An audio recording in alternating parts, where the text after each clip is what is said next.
Radio. You're listening to PetLifeRadio.com. Hello, kitties, and welcome to my world. I would come over and say hello to you, but it's just as easy for you to come to me.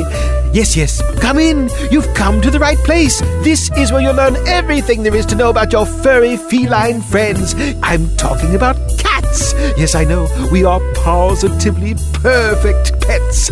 What do you mean I have attitude? Why, of course I do. I'm a cat. It's called Cattitude. As I was saying, this show is all about cats. Cats and, cats. So let me introduce you to my assistant and host of Cattitude, Tom Doc. Okay, Tom, tell them how wonderful we cats are. It's okay. You have my permission. Welcome to the Cattitude channel on Pet Life Radio. I am your host, Tom Doc, and once again, we are going to spend a little bit of time, about a half hour, talking about all things feline, how you can enjoy your cat more, and I'm going to tell you some cat stories, give you a little bit of trivia, help you learn a little bit more about your cat, and I hope that you have a good time. And from the email bag that I have here, it looks like a lot of you are having a good time while you're listening to the show, and I greatly appreciate that. Thank you very, very much. Today we're going to focus in on some of the blue cats that are out there, the Russian blues, the Korats, and the Chartreux cats. And the interesting thing about this is that all three of these blue cats, besides being separate breeds, are all naturally occurring cats. These are not man-made cats like our Himalayans or the exotic short hairs. These are cats that you can or did actually find in certain areas of the world until we started a lot of our breeding programs. They're also pretty rare cats. Not a lot of people are familiar with them, and it might be pretty easy to confuse the three breeds, but after today, you won't have to do that anymore. And that's the good thing. That's what I'm here for. And actually, it's very timely that we're talking about blue cats. Again, I don't know when you listen to these podcasts, but it's the beginning of November right now, and here in Indiana, it's rainy, it's sleeting, it's starting to get cold, which is a good thing for me. I love the cold weather, I love to have snow around. But we just recently had some big major events happening, and although you might be thinking I'm talking about the presidential election, I'm not. I'm actually talking about the CFA IMS Cat Championship. And this year, an 18-month-old male Platina Luna Blade Runner, who is a Russian blue from Greensboro, North Carolina, was named Best in Show at the championship. And this was held at Madison Square Garden the weekend of October 18th and 19th. The runner-up was a 3.5-year-old Manx, and a second runner-up was a little 6-month-old exotic kitten, actually from Hong Kong. But it's a neat thing because Runner, as he's known, the Russian blue, this is the first time a Russian blue has ever won the best of the best, basically. And interesting show, their attendance was down. There were 248 cats there. So, congratulations to Runner for beating out 248 other cats. But unfortunately, that number was down about 30% from previous years. They've had up to 325 last year, and so, gosh, is it the economy? Is it gas prices? Although those are coming down too, or fuel charges. What's going on? But they didn't have as many entrants this year. But still, we want to say congratulations to the Russian blue. He's a very handsome boy, and if you go to CFA.org, you can see a great picture of him. And I tell you what, he's going to continue to win shows. Russian blues a lot of times don't really come into their own for 2 to 3 years, but he is a very, very handsome young man. The other thing that I kind of skipped over a little bit, just teasingly, is that we did have a presidential election, and congratulations to President-elect Obama. And President Obama, or President-elect Obama, has said that his daughters are going to be getting a puppy when they move into the White House. Now, I don't have any inside sources to find out why they don't want a cat or a kitten in the White House, but I would assume since one of his daughters is allergic to certain dogs that she might be allergic to cats as well, and that might be a little bit of a sticky point for them.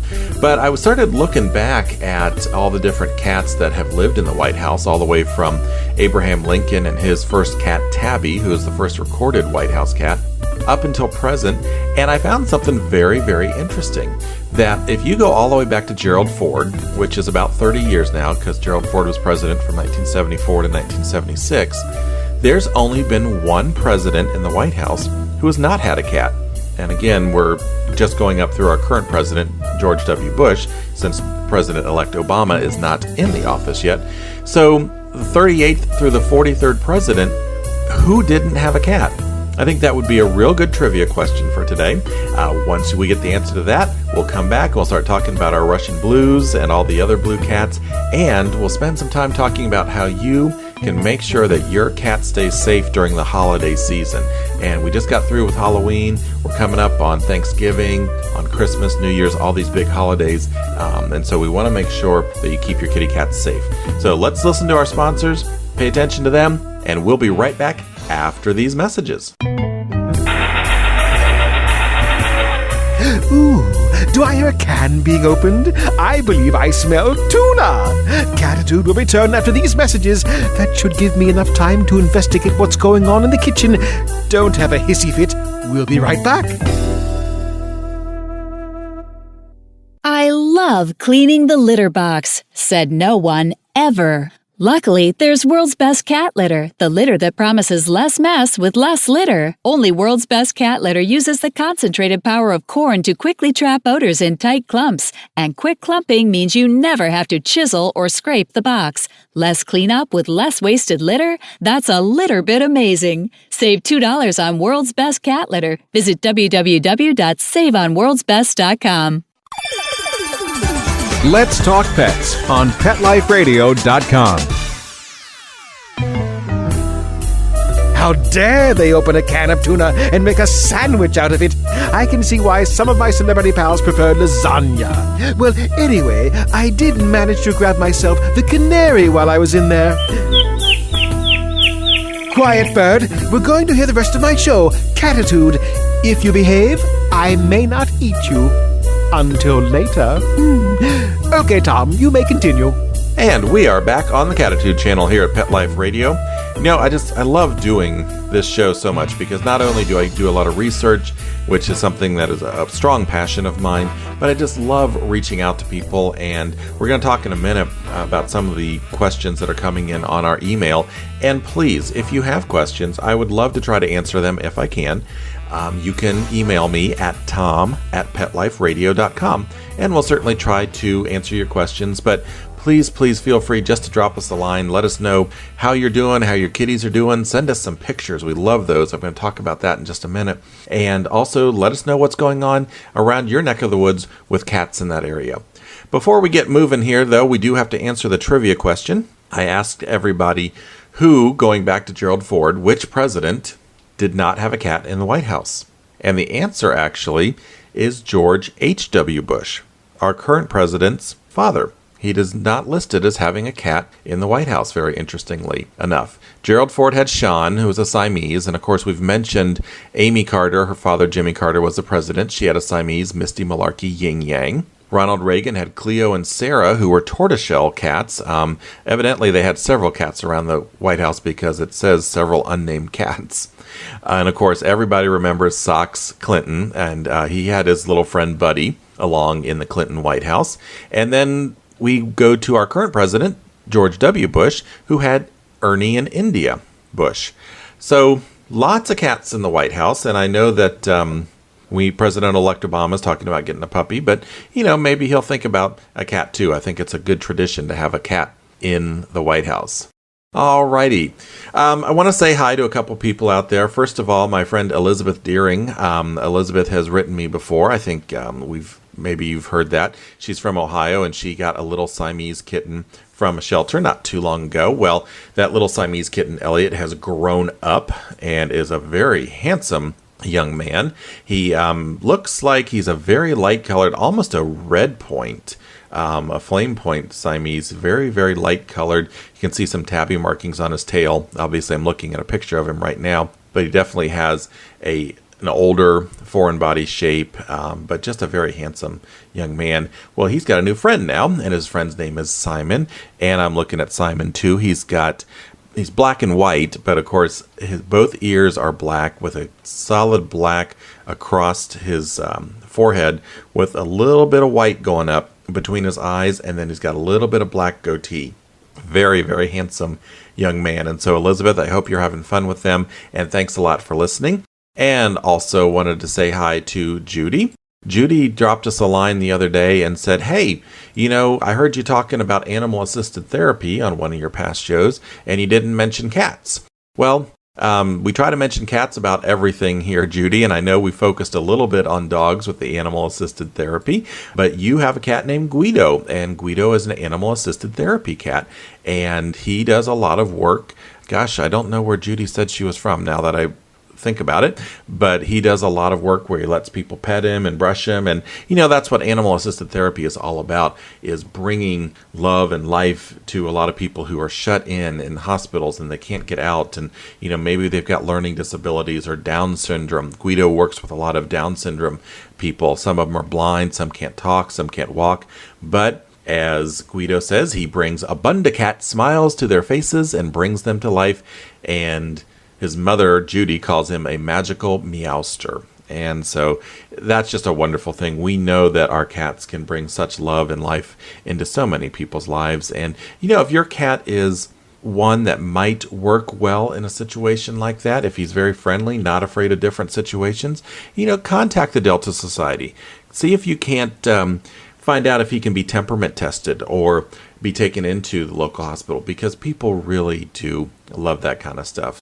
Alrighty, we're going to get ready to start talking a little bit about our blue cats here today, but I have to bring up one more thing, and I have to apologize because I've never really talked about this before online or on the radio here, but have you all visited the website icanhascheeseburger.com? Or if you type in LOL cats, you'll pretty much get to it also.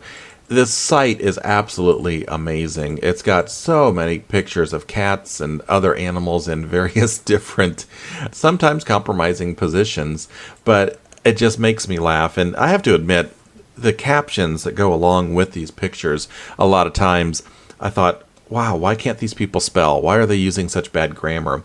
And then I started to lighten up a little bit and realize, our cats really don't have the grammar that we do.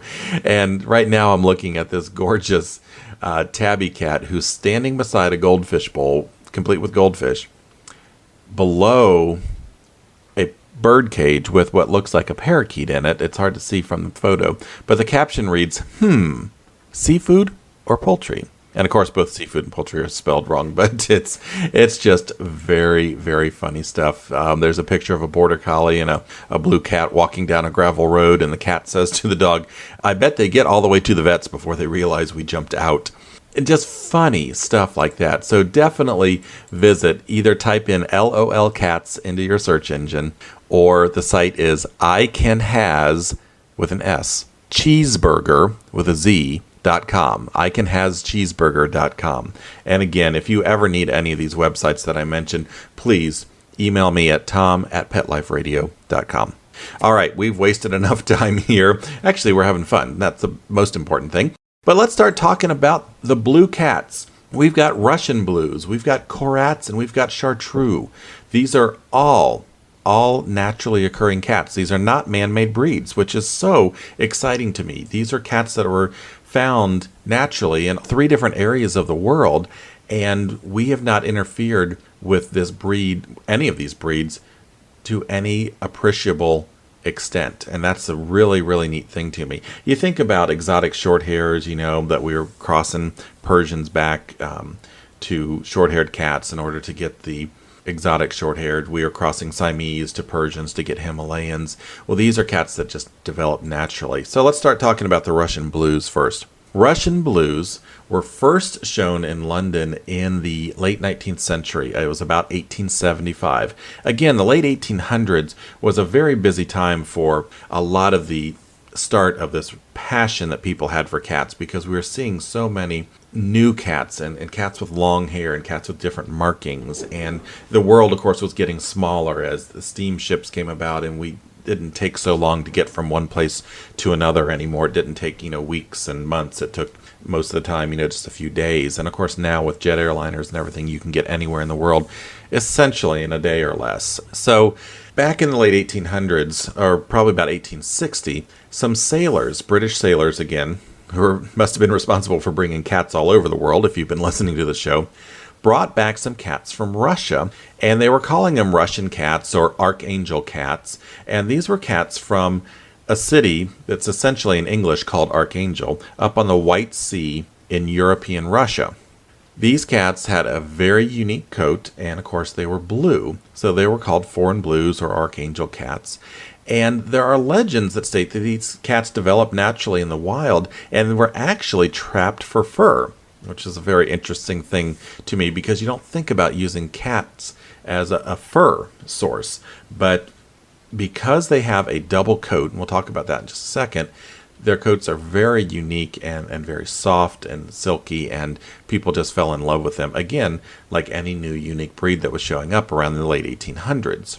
In the early 20th century, they did try to use some blue point Siamese as outcrosses because this is not a big population of cats at all. None of these three breeds have ever had huge numbers, but they didn't like what they were seeing with that. And then after World War II, and again, World War II just decimated catteries across all of Europe, and a lot of breeds came very close to becoming extinct if it wasn't for North American breeders and the dedication of a few European breeders. But they were primarily bred, the Russian blues were primarily bred in England and Scandinavia. And then it wasn't until after World War II that they actually came over here to the States. They have been used in creating other breeds like the Havana Brown. And they actually, even though they were popular up through about the 60s, in the 1980s, Russian blues really started declining in popularity. And part of the problem for that was they had a bad reputation with judges. Basically, the cats didn't do well being handled. And if you've ever been to a cat show, you know the judges are picking them up and they're stretching them out and they're flipping them around this way and that way. And well, the Russian blues didn't take to it real well.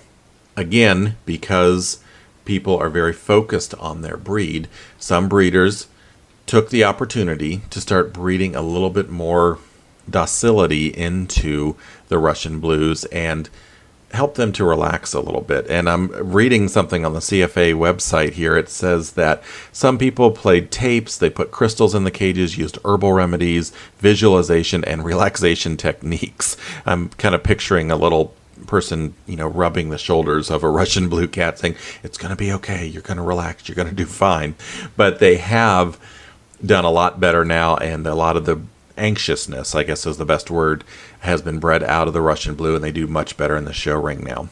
Another interesting fact that I found out about this was that an Australian couple, and you can find this at russiancats.com, has taken some Russian blues and they've actually crossed them out to some white domestic cats, and they've created Russian whites, Russian blacks, and Russian tabbies. These cats, these breeds, are being shown in some of the smaller organizations, but they have not been accepted by the Cat Fanciers Association at this point in time. Now, as far as what a Russian blue looks like, obviously they're going to be blue. A blue cat is a gray cat, but it's called blue. These cats have a body that's reminiscent of foreign body types, so reminiscent of a Siamese, a long, lithe body. And their coat is a very soft, silky double coat. It's got blue in color, and it has silver tips to it. So you kind of get a halo effect when the cat moves. You can lighten the color a little bit, but breeders and judges start taking points off if you get it too light. They don't want it too pale. Another striking thing about the Russian blues is they have green eyes. Very smooth, medium wedge head, very blunt muzzle, big ears, widely set. Of all three cats we're going to talk about today, they have the largest ears, and they're set farthest apart on the head.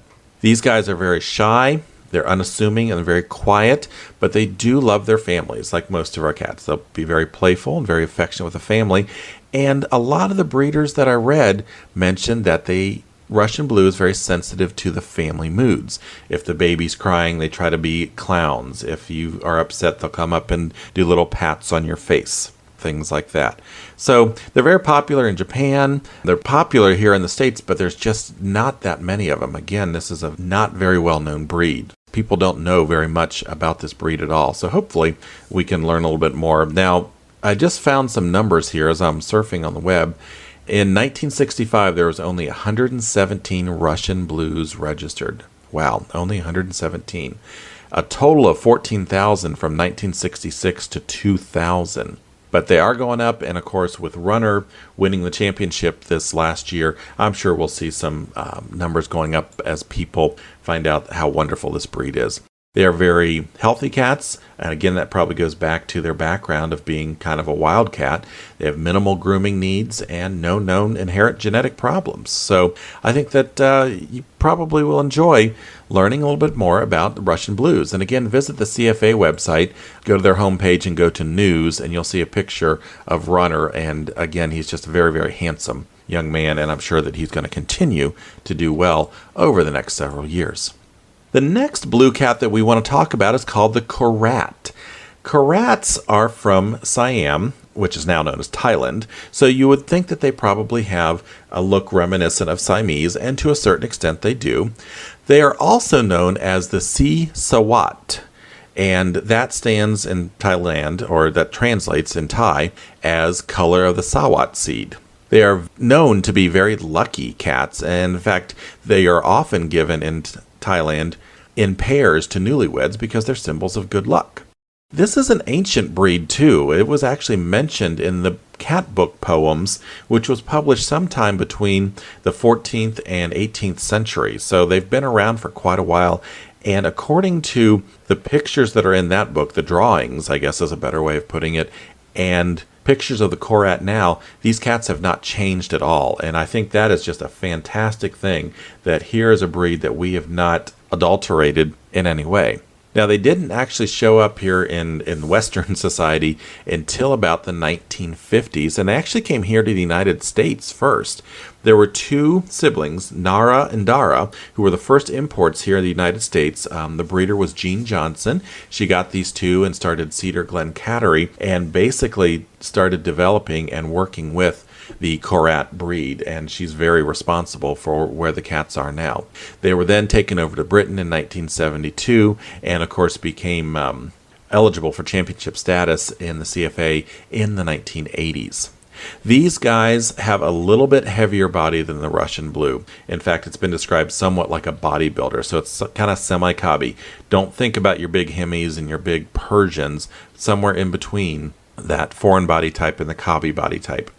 They too have green eyes, but their head is going to be more heart-shaped, and they have a heart-shaped nose. In fact, one breeder described Korats as having 3 hearts on the face, a heart on the chest, and then a heart, of course, in the chest, which is the actual heart. These guys have a single coat. They don't have the double coat of the Russian Blues. It's a very close line coat, medium in length. The Russian Blue coat actually stands out a little bit, like it's standing up. As far as the Korat personality, they are very gentle, soft, and cautious cats. They don't like loud noises.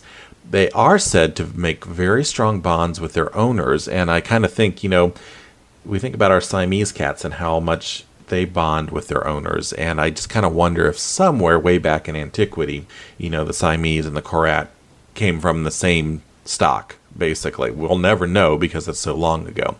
Again, these are overall healthy cats. Great thing about reputable, good breeders. Here's an example right here. There's a condition known as a lysosomal storage disease, and this is where the cells of the brain and the nervous system especially cannot clear junk out, and they get buildup of toxic type materials, and so these animals actually start having head tremors, impaired coordination, and even seizures, which can become terminal. And they start having these very early in life, between 2 and 4 months old. This is a autosomal recessive gene, so it's a gene carried on the normal chromosomes, not the sex chromosomes, and it's recessive, so you have to have 2 carriers breed in order to have a kitten who will develop this. But the neat thing is there was a DNA test developed, and I believe it was developed at Auburn, and the Korat breeders have actually been able to defeat this by using genetic testing and genetic counseling. In other words, they remove the carriers from the breeding population, neuter them, keep them as pets, whatever they do. And this disease, this lysosomal storage disease, is very rarely, if at all, heard from anymore. And I think that is just a fantastic thing, and it shows what good breeding can do. And I get very excited about that because I think a lot of times people look at breeders, especially maybe more dog breeders than cat breeders, but they just look at them as they're just trying to make a buck. But here's a situation where a cat breeder is actually, or cat breeders bonding together, have removed a deleterious condition from their cats, and that's great. You can learn more about that if you want to go to koratworld.com, Korat world.com. And you'll see the pictures of the Korat right there, and they talk about all the different diseases and, of course, the history, which is essentially what I just gave you as well.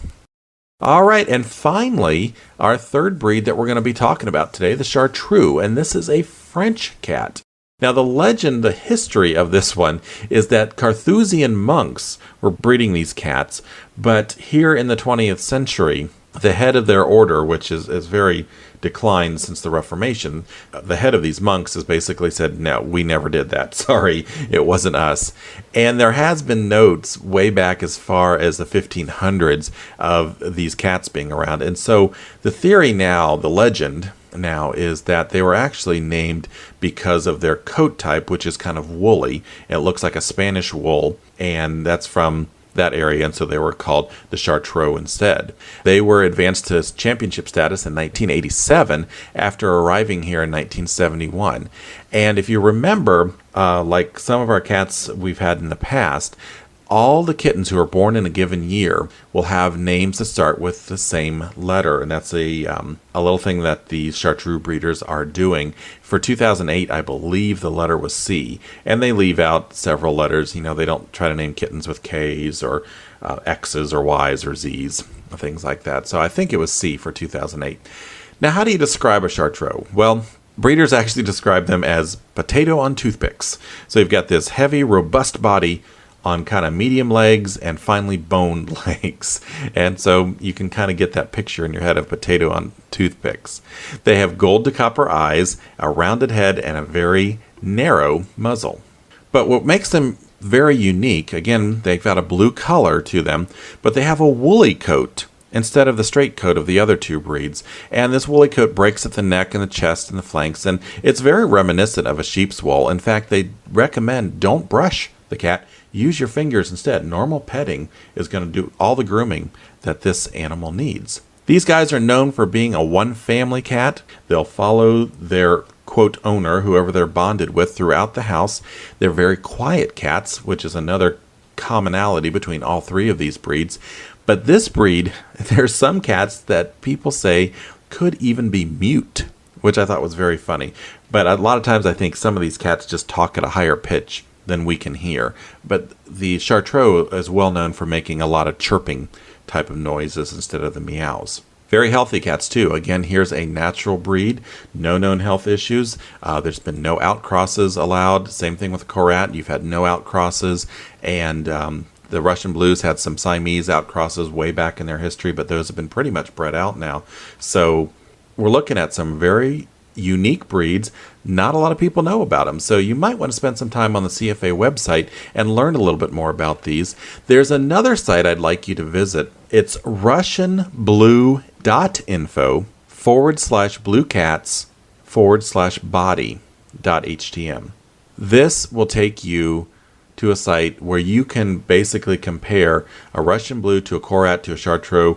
They've also thrown the exotic short hairs in there because they can be blue too, but we know that they're completely different. And you can actually see the visible differences between these three breeds of cats. The Chartreux having the smallest ears, the Russian Blues having the largest, the different eye colors, the different shaped eyes. It's a really neat little site, and I would advise you, if you're interested in these cats, to go see which one you might like best. Again, it's russianblue.info/bluecats/body.htm. And again, email me if you're not catching any of these. All right, we need to take a quick break. I have run way over my time here, and you need to hear from our sponsors. So hang on, I will be right back, and we'll spend some time talking about keeping your cat safe for the holidays. Ooh, do I hear a can being opened? I believe I smell tuna. Cattitude will return after these messages. That should give me enough time to investigate what's going on in the kitchen. Don't have a hissy fit. We'll be right back. Molly, Here's your dinner. Zeus, that's not your food. Don't let that happen to your precious cat. Elevate your cat's eating experience with the Cat Tree Tray. The Cat Tree Tray keeps your cat's food off the floor and conveniently located on the cat tree. It's the perfect way to eat. It's a beautiful wrought iron tray that easily attaches to your cat tree and keeps dogs and other critters out of your cat's dish. A must for multi-pet households. There's a 6-inch tray for large bowls and a 4-inch tray for smaller bowls. Purchase your Cat Tree Tray today. Go right now to cattreetray.com. That's cattreetray.com. CATTREETRAY.com. Let's Talk Pets on PetLifeRadio.com. How dare they open a can of tuna and make a sandwich out of it? I can see why some of my celebrity pals prefer lasagna. Well, anyway, I did manage to grab myself the canary while I was in there. Quiet, bird. We're going to hear the rest of my show, Cattitude. If you behave, I may not eat you. Until later. Okay, Tom, you may continue. All right, thanks again for hanging in with us, and welcome back to the Cattitude channel here on PetLifeRadio.com. We are talking, and this information is coming from the Veterinary News Network. You can learn a lot about pet health and know that it's accurate and up-to-date information by visiting myvnn.com. myvnn.com. All right, so what's going to happen with our pets around Thanksgiving and around Christmas? Now, hopefully, your cat's made it safely through the Halloween holiday season. Mine did real well. Of course, Vulcan, he's a big old lover. He doesn't care who's coming in and out of the house most of the time. But, Thanksgiving and Christmas have a whole separate slew of situations that could come about, especially for our cats. We're doing a lot of cooking this time of year. We have lots of people in and out. We have people who may not know your pets very well, who may want to feed your pets. And, we do focus in on cats here at the Cattitude channel, but some of this is important for our dog friends or the mixed households that are out there. Keep in mind that turkey, any of the poultry that you're going to be fixing around Thanksgiving or Christmas is very fatty, and you generally don't want to give something like that to your pets. It can cause pancreatitis, where the pancreas actually inflames. That's very painful for your pets. Of course, we don't want them to have anything excessively salty. Foods that have onions or onion powder in can be very, very harmful for cats. It can cause some blood disorders for cats. Obviously, keep your kitties away from the alcoholic beverages. I laugh, I say that because, it's not good for them, but I had a cat not too long ago, just a few years ago, that if I would pour myself a vodka tonic or something, he would love to come over and take a sip of it. But definitely don't do that for your cats. They don't need alcohol. Poultry bones we want to be careful with. But you know what else you need to be careful with? Think about the string that a lot of times ties the turkey up, ties the drumsticks down to the turkey. You're just tossing that away in the trash, and that smells like turkey. That smells like food to our feline friends, and so we certainly don't want them swallowing something like that. When anything like a string, yarn, as we get close to Christmas, tinsel, anything like that, cats love to bat at, they love to chew on, and they can swallow, and it becomes what's known as a linear foreign body in the GI tract. And what happens is you get one end gets attached somewhere, the other end attaches, and you get basically an accordion effect within the GI tract, and it can cause a lot of the intestine to die off and slough off, and you're going to have a very, very sick kitty. And as I used to say with when I worked at the veterinary clinic, a lot of times people would buy these little mice or little kitty toys, and the cat would end up swallowing them, and it'd end up being a $700 or $800 cat toy. So keep in mind, you don't want your cats getting in the trash. So put the trash up, put it behind a locked door. Most of our kitties are smart enough where they don't try to get into that, but, why give them the temptation? Tell your guests about what your cat can and can't have too, or where your cat is allowed to go or not allowed to go. People a lot of times don't realize that the cat's not supposed to go outdoors, and here's your cat maybe upset because there's a lot of strange people in the household, and they make a break for an open door, and your guests don't realize that he doesn't go outside. So let him know what's going on. If he's going to be anxious, if you've got a Russian blue and he's going to be anxious about people coming over, put him in his room, okay? Give him a place where he can have his litter box and his water and his food and a place to hide, and he'll do fine. He doesn't have to be out enjoying the party. Your plants are also very important. We talk about poinsettias. People are always concerned about poinsettias this time of year, but they're probably overrated. They aren't really that toxic. The cat would have to eat quite a few of them. Lilies, however, are very deadly. So if you've got lilies out for whatever reason, make sure your kitty cat can't get at them because they are very harmful to your cat. Mistletoe and holly can cause some serious vomiting and some nausea as well. So think about your holiday decorations. I've kind of mentioned tinsel, but if you've got glass ornaments on your tree, they can be easily broken. Candles can be knocked over to start a fire. Extension cords that are running around the house are something new. And believe me, I've had kittens that have chewed on electrical cords. You wouldn't think that kittens would do that. You would think of puppies of doing that. But when I was breeding my shaded silver Persians, it was right around that time of year, right around Christmas time. And sure enough, I had one of them zap himself really good and burned his mouth pretty badly from chewing on an electrical cord. So you definitely want to watch out for that and keep an eye on your feline friends.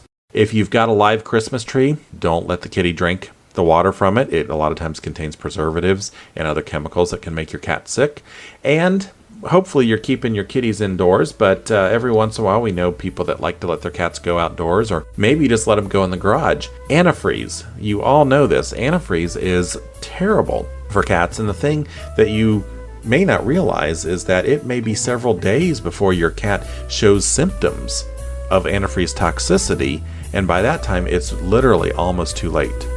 It's a scary situation. So make sure if you spill any antifreeze, if your car has a leak, get it cleaned up, get it fixed so that you don't have this kind of situation happen. Believe me, at the emergency clinic I saw this happen way too often, and we'd run the test and find out that the cat had gotten into antifreeze, and it's almost impossible to bring him back from that. Ice melting products are kind of rough on their pads. We might be putting out rat or mouse poisons during this time of year to keep the rats and mice out of our homes. Make sure your kitty cat doesn't get into those kind of things as well. So just a little bit of holiday information for you there to keep everybody safe. We want to make sure that our kitties get through the holidays. Keep your veterinarian's emergency numbers up on your refrigerator where because it's going to happen during the holidays if it's going to happen at all. I certainly hope it doesn't, but we want to make sure everybody stays safe. I've had another great time talking with you all again, but we've run way over on our time. So next time we'll start focusing in on a couple other breeds, and we'll have some new information coming from the Veterinary News Network. As always, if you've got a question, email me at tom@petliferadio.com. I will do my best to answer it. If it is a medical question, we'll get our friends from the Veterinary News Network and our friend Dr. Bernadine Cruz, who is over on the Pet Doctor here at Pet Life Radio. We'll get answers for you. Email us. We'd love to talk with you. And once again, thanks a lot. I hope you guys are having a great day out there. Give your little cats some belly rubs for me and have a wonderful, wonderful day. Thanks a lot. Want to know what cats like to eat for breakfast? Mice Krispies, of course. Learn everything there is to know about cats on Cattitude with your host, Tom Doc. Each week, we'll spotlight a cool cat breed, give up-to-date advice on cat health, and check out spiffy new cat products. So curl up on the couch every week for a perfectly enjoyable time on Cattitude. Every week on demand, only on PetLifeRadio.com.